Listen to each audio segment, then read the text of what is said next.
Hi friends, welcome back to the new video. Uyire Unnale episode 12. அவள் மேல் காதல். கதைக்குள்ள போலாமா? கடைசி பகுதியில் கீர்த்தி கார்த்திக் உள்ள புரிதலை பார்த்தோம். இந்த எபிசோடில் வர இன்ட்ரெஸ்டிங் ஸ்டோரிஸை பார்க்கலாமா? அன்று காலை 6:30 மணி. கார்த்திக் வழக்கம் போல் ஜாகிங் சென்றான். பின் சில நேரங்களில் கீர்த்தி எழுந்து பால்கனியில் அமர்ந்து வேடிக்கை பார்த்து கொண்டே அவள் போட்ட காஃபியை குடித்து கொண்டிருந்தாள். அந்த காலை வேளையில் இயற்கையுடன் வானம் செவ்வானமாக குருவிகள் சத்தமும் அந்த நாள் அவர்களுக்கு அவ்வளவு அழகாக ஆரம்பித்தது. பின் கார்த்திக் அவன் அலுவலகத்திற்கு சென்றான். கீர்த்தி கல்லூரிக்கு சென்றாள். அன்று கல்லூரியில் ப்ராஜெக்ட் ஒர்க் காரணமாக கொஞ்சம் தாமதமாக வீட்டிற்கு வர வேண்டிய சூழ்நிலை ஏற்பட்டது. அன்று மதியம் பிரேக் நேரத்தில் கீர்த்தி கமலாவிற்கு ஃபோன் செய்தாள். அம்மா, இன்னைக்கு ப்ராஜெக்ட் ஒர்க் இருக்கு, கொஞ்சம் லேட் ஆகும். 8 மணிக்கு மேலே தான் நான் வருவேன். சரிம்மா என்று சொன்ன கமலா சிறிது நேரம் அமைதியாக இருந்தார். பிறகு கமலா கீர்த்தியிடம், மாப்பிள்ளைக்கு சொல்லிட்டியா கீர்த்தி என்று கேட்டார். கீர்த்தி அதற்கு உடனே, மா அதெல்லாம் வேண்டாம், நீங்க வேணும்னா அத்தை கிட்ட சொல்லிடுங்க என்றாள். ஏன் என்று கமலா கேட்டார். அதெல்லாம் என்று ஏதோ சொல்ல வந்த கீர்த்தி அதை தவிர்க்க முயன்றாள். ஆனால் கமலா விடுவதாக இல்லை. முன்னாடி நீ எங்க கூட இருந்தப்போ சொல்லாம இருந்தாலும் பரவாயில்ல என்று சொன்னார். ஆனா இப்போ அப்படி இல்லம்மா, உன் புருஷன் இருக்காரு, அவருக்கு எல்லாம் தெரியணும், அதுதான் நல்லது என்று கமலா பொறுமையாக கீர்த்திக்கு எடுத்து கூறினாள். ஆனால் கீர்த்திக்கு ஒரு வினோதமான தயக்கம். மா புரிஞ்சுக்கோமா என்று மீண்டும் தவிர்க்க முயன்றாள். ஏன்னா அவளுக்கு கார்த்திக்கிடம் ஃபோன் எடுத்து பேச ஒரு தயக்கம். கமலாவிற்கு ஏதோ புரிந்தது. ஏண்டி சொல்ல மாட்டேங்கிற, ஏதாவது பிரச்சனையா என்று கமலா சற்று அழுத்தம் கொடுத்து கேட்டார். பின்னர் சிறிது நேரம் அமைதியாக இருந்த கீர்த்தி கடைசியில் மெதுவாக, மா அவரோட நம்பர் என்கிட்ட இல்லை என்று சொன்னாள். அதை கேட்ட கமலாவிற்கு அதிர்ச்சியாக இருந்தது. என்னடி சொல்ற, இன்னும் நம்பர் கூட நீங்க எக்ஸ்சேஞ்ச் பண்ணிக்கலையா? கீர்த்திக்கு ஒரு மாதிரியாக இருந்தது. பின் இல்லம்மா, பேசுவோம், ஆனால் நம்பர் தான் இல்லை என்றாள் கீர்த்தி. கமலாவிற்கு இதுவே ஒரு பக்கம் கவலையாக இருந்தாலும் பின் கமலா அதை பெரிதுபடுத்தாமல், சரி பரவாயில்ல கீர்த்தி, நான் அனுப்புறேன் என்று கார்த்திக் நம்பரை அனுப்பினார். நம்பரை பார்த்த கீர்த்தி சில நொடி யோசித்தாள். பின் கமலா பார்த்த பார்வையில் பிறகு கான்டாக்டில் சிடுமூஞ்சி என்று டைப் செய்து சேவ் செய்து விட்டாள். பின் அதை பார்த்து தானே சிரித்தும் கொண்டாள். பின் கமலா என்ன நடக்கிறது என்று புரியாமல் பொறுத்திருந்து பார்ப்போம் என்று கீர்த்தியிடம் சொல்லிவிட்டு ஃபோனை வைத்தார். பின் அன்று மாலை 6 மணி கார்த்திக் தேவ் அனைத்து மீட்டிங்கையும் முடித்து கொண்டு ஆஃபீஸில் ஓய்வெடுத்து கொண்டிருந்தான். கார்த்திக்கிற்கு மீட்டிங் முடிந்ததும் வீட்டிற்கு கிளம்பலாம் என்று லேப்டாப்பை மூடிக்கொண்டிருந்த நேரத்தில் ஒரு அன்னோன் நம்பரிலிருந்து கால் வந்தது. ஒரு நொடி யோசித்தவன் பின் சில ரிங்ஸ் கழித்து அட்டன் செய்தான். ஹலோ என்றான் கார்த்திக். அந்த பக்கம் கீர்த்திக்கு இதயம் வேகமாக துடித்து கொண்டிருந்தது. ஃபர்ஸ்ட் டைம் அவன் குரலை ஃபோனில் கேட்டு சற்று பயந்தாள். பின் என்ன சொல்வதென்று தெரியாமல் நான் நான் தான் பேசுறேன் என்றாள். கார்த்திக்கிற்கு சரியாக கேட்கவில்லை. அவள் கீர்த்தியிடமிருந்து அழைப்பு வரும் என்று எதிர்பார்க்காத நேரத்தில் வந்ததால் அவனுக்கு எதுவும் புரியவில்லை. பின் ஹலோ, புரியல என்றான்.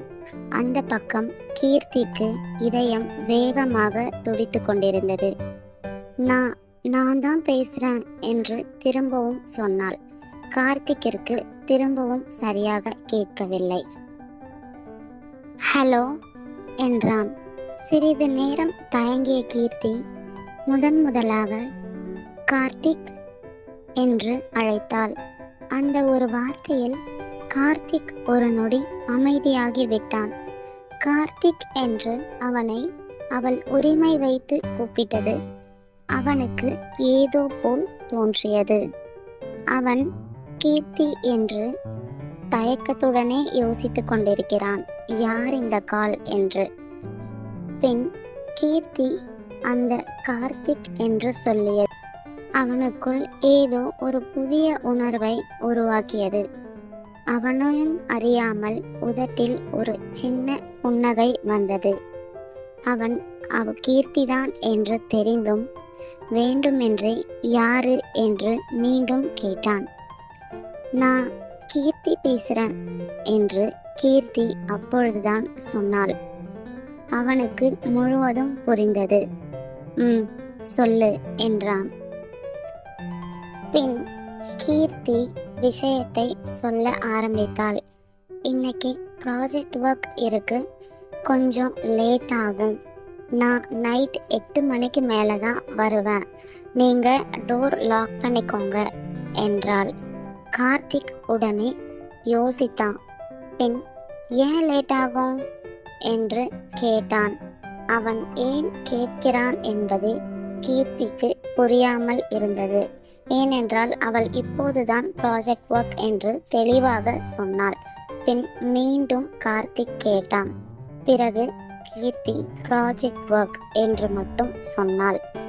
யார் உன் கூட இருப்பாங்க என்று கார்த்திக் கேட்டான். அனு இருப்பா என்றான். வேற? கிளாஸ்மேட்ஸ் இருப்பாங்க என்றாள். பசங்க இருப்பாங்களா என்று கார்த்திக் கொஞ்சம் டெரராக கேட்டான். என்று கேட்டவனை பார்த்து கீர்த்திக்கு உள்ளுக்குள் சிரிப்புதான் வந்தது.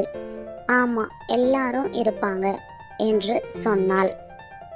அதை கேட்டதும் கார்த்திக்கிற்கு ஏனோ ஒரு எரிச்சல். பசங்க இருப்பாங்க என்று சொன்னதும் அவனுக்குள்ளே தானாக இருக்கும் ஒரு பொசசிவ்னஸ். என்னதான் இருந்தாலும் வைஃப் ஆச்சே. பின் எப்போ முடியும் என்று கேட்டான். கீர்த்தி 8 மணிக்கு முடியும் என்றாள். முடிஞ்சதும் எனக்கு சொல்லு என்றான். நான் கேப் புக் பண்ணிட்டு வந்துடுவேன் என்றாள் கீர்த்தி. அதை நான் கேட்கல என்று சற்று கோபமாக சொன்னவன், முடிஞ்சதும் சொல்லு, நான் வந்து பிக்கப் பண்றேன் என்றான். கீர்த்திக்கு அவன் பேசியதை கேட்டு அதிர்ச்சி. வேண்டாம், முடிஞ்சதும் சொல்லுன்னு சொன்ன என்று சற்று அழுத்தமாக கூறினான். பின் கீர்த்தி வேற எதுவும் பேசாமல் சரி என்றாள். அதோடு கால் முடிந்தது. போனை வைத்த கீர்த்தி, என்ன இது, சிடுமூஞ்சிய இவ்வளோ கேள்வி கேட்கிறாரு என்று சற்று யோசித்தாள். ஏனென்றால் கார்த்திக் இவ்வளவு நெருக்கமாக கேள்வியை அவன் கேட்டதில்லை. அதே நேரத்தில் கார்த்திக்கும் போன் மேசையில் வைத்துவிட்டு சேரில் சாய்ந்தான். சாய்ந்து கீர்த்தி சொன்னது அனைத்தையும் யோசித்தான். பசங்க இருப்பாங்களாம் என்று தனக்குத்தானே சொல்லிக்கொண்டான். ஏனோ உள்ளுக்குள் ஒரு எரிச்சல். எனக்கு என்ன, யார் இருந்தா என்ன, அவ வாழ்க்கை என்று சொல்லிக்கொண்டாலும் மனம் கேட்கவில்லை. அவனுக்கே தெரியாமல் கீர்த்தியின் மீது அவனுக்கு இருக்கும் பாசம். அதோடு அவன் நினைவுக்கு வந்தது அந்த ஒரு வார்த்தை. அவள் உரிமையாக கூப்பிட்டது. கார்த்திக் என்று. அவன் தன்னையும் அறியாமல் சிரித்து கொண்டான். என்ன இது, என்ன பெயர் சொல்லி கூப்பிட்டாளே என்று யோசித்தான். அவனுக்கு அவள் அப்படி உரிமையாக கூப்பிட்டது ஒரு வகையில் பிடித்திருந்தாலும் அதை அவன் வெளியில் காட்ட நினைக்கவில்லை. கீர்த்திக்கும் அதேதான். அவள் அவளுக்கே தெரியாமல் கார்த்திக் என்று கூப்பிட்டு விட்டாள். பின் அடுத்த நொடியே தலையை அசைத்து கொண்டான். ச்சே, எனக்கு என்ன ஆச்சு? அவளும் நானும் வேற, இந்த கல்யாணமும் வேற என்று சொல்லி கொண்டாலும் அவனுடைய மனம் மட்டும் அந்த ஒரு கார்த்திக் என்ற வார்த்தையிலேயே சிக்கிக்கொண்டது. பின் கீர்த்தியின் முதல் உரிமையாக அவள் அவனிடம் வந்து பேசியதும் அவன் நம்பரை அவள் எடுத்ததும் எல்லாம் அவனுக்கு மிகவும் ஆச்சரியத்தையே கொடுத்தது. பின் அன்றைய மாலை கல்லூரியில் ப்ராஜெக்ட் ஒர்க் எல்லோரும் சேர்ந்து செய்து கொண்டிருந்தனர். அனு கீர்த்தியிடம் இருவரும் லேபில் இருந்தனர். கீர்த்தி, வீட்டில் சொல்லிட்டியா என்று கேட்டாள் அனு. என்றாள் கீர்த்தி. அம்மாவுக்கு சொல்லிட்டேன்டி என்றாள். பின் அனு, கார்த்திக்கு என்று சிரித்து கொண்டே கொஞ்சம் கிண்டலாக கேட்டாள். கீர்த்தி முகத்தை சுளித்து கொண்டாள். பின் கீர்த்தி, அந்த சிடுமூஞ்சிக்கிட்டையும் சொல்லிட்டேன்டி என்றதும் அனு, ஓஹோ, சிடுமூஞ்சி லெவல்ல இருந்து ஃபோன் கால் வரைக்கும் முன்னேறிட்டியாடி என்று அனு கிண்டல் செய்தாள். சீ, அவரும் நானும் ஒன்றும் அப்படி இல்லை என்று சொன்னாலும் முதன்முறையாக அவன் பெயரை சொன்னது நினைவுக்கு வர தானாகவே அவள் உதட்டிலிருந்து சிறிய புன்னகை வந்தது கீர்த்திக்கு. இங்கே கார்த்திக். மணி 7:45. கார்த்திக் வீட்டிற்கு வந்துவிட்டான். சாதாரணமாக ஆஃபீஸிலிருந்து நேராக லேப்டாப்பை திறப்பவன் இன்று மட்டும் அடிக்கடி ஃபோனையே பார்த்து கொண்டிருந்தான். ஆஃபீஸிலிருந்து வந்து உடை கூட மாற்றாமல் அவன் கீர்த்தியின் அழைப்புக்காக வெயிட் பண்ணி கொண்டிருந்தான். மணி 7:55, பின் 8, பின் 8:10 ஆனது.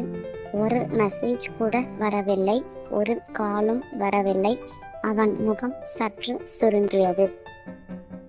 பின் கார்த்திக், ப்ராஜெக்ட் ஒர்க்கா இல்லை இன்னும் சும்மா பேசிக்கிட்டு இருக்காங்களா என்று சற்று எரிச்சலாக நினைத்தான். அங்கே கல்லூரியில் கீர்த்தி, அனு மற்றும் மற்ற நண்பர்களுடன் ப்ராஜெக்ட் டிஸ்கஷனில் மூழ்கி இருந்தாள். ஃபோன் சைலண்டில் இருந்ததால் எதுவும் கவனிக்கவில்லை. இங்கே மணி 8:20. கார்த்திக் ஃபோனை எடுத்தான். கீர்த்தி அவனுக்கு மீண்டும் லேட்டானது என்ற தகவலையும் சொல்ல மறந்தாள். பின் கார்த்திக், நான் ஏன் கால் பண்ணணும் என்று மீண்டும் ஃபோனை வைத்தான். 2 நிமிடம் கழித்து மீண்டும் எடுத்தான். அவளே சொல்லுவேன்னு சொன்னால என்று மீண்டும் வைத்தான். ஆனால் அவன் மனது அமைதியாக இல்லை. இப்போது கார்த்திக்கிற்கு கோபம் வந்தது.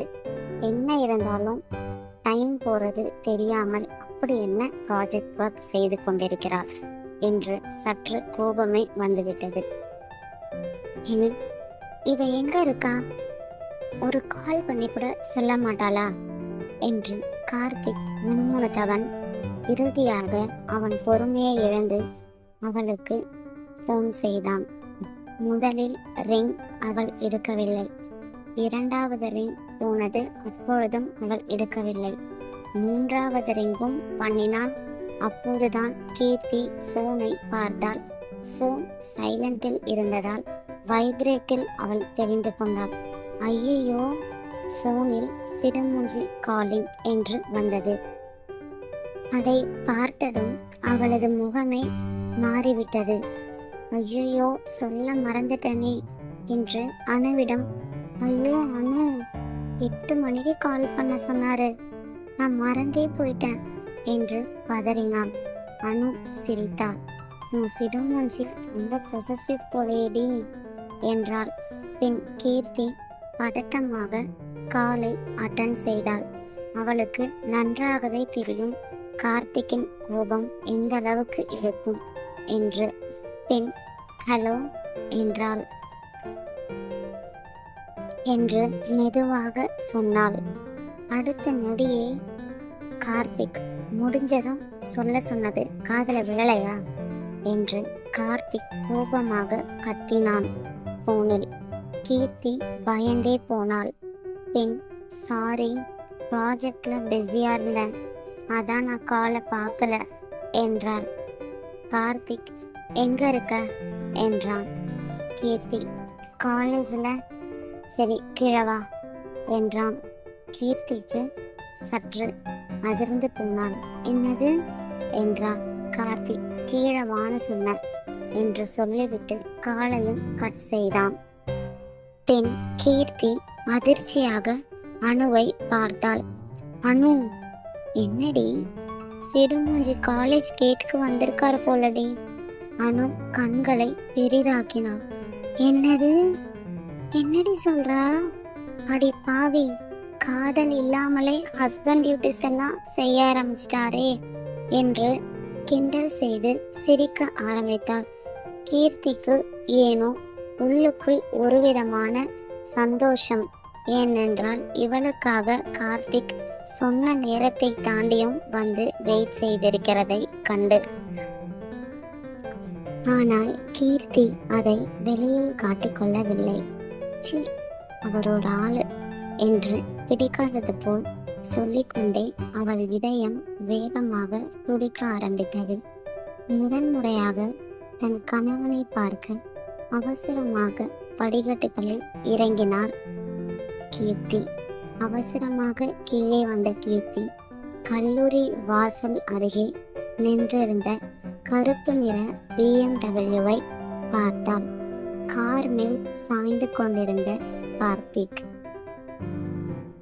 கார்த்திக் அன்று light blue colour shirt, black colour pant, கையில் வாட்ச், முகத்தில் வழக்கமாக இருக்கும் அந்த இறுக்கமான கோபமும். ஆனால் அவன் கண்கள் மட்டும் கேட்டையே பார்த்து கொண்டு இருந்தது. அவனை பார்த்ததும் இவர் உண்மையாவே வந்துட்டாரா என்று கீர்த்தி ஆச்சரியமாக இருந்தது. அதே நேரத்தில் அனு அவள் அருகில் வந்து, அடி பாவி, இதுதான் உன் சிடுமூஞ்சியா என்று வாயை பிளந்தாள். ஆமாண்டி, ஏன் என்று கேட்டாள். பிறகு அனு, நிஜமாவே செம்ம ஹேண்ட்ஸமா இருக்காருடி என்று சொன்னாள். அதற்கு கீர்த்தி, அழகா இருந்தா மட்டும் போதுமா, கோபம் வந்தா ருத்ரா தாண்டா ஆடுவாரு என்று கீர்த்தி முணுமுணுத்தாள். அந்த நேரத்தில் கார்த்திக் தொலைவில் நின்ற அனுவையும் பசங்க சில பேரும் கீர்த்தியோடு சிரித்து கொண்டிருப்பதை பார்த்தான். ஏனோ உள்ளுக்குள் ஒரு எரிச்சல் கார்த்திக்கிற்கு. கார்த்திக், ப்ராஜெக்ட் ஒர்க்கா இல்லை சும்மா சிரிச்சிட்டு தான் இருந்தாங்களா தெரியல என்று மனதிற்குள் நினைத்து கொண்டான். கீர்த்தி அருகில் வந்தாள். வாங்க என்று மெதுவாக சொன்னாள். எதுவும் பேசாமல் காரின் கதவை திறந்து வைத்தான் கார்த்திக். அவளும் அமைதியாக ஏறி அமர்ந்தாள். அந்த நேரத்தில் பிறகு அனு தூரத்திலிருந்து பாய் கீர்த்தி என்று கத்தினாள்.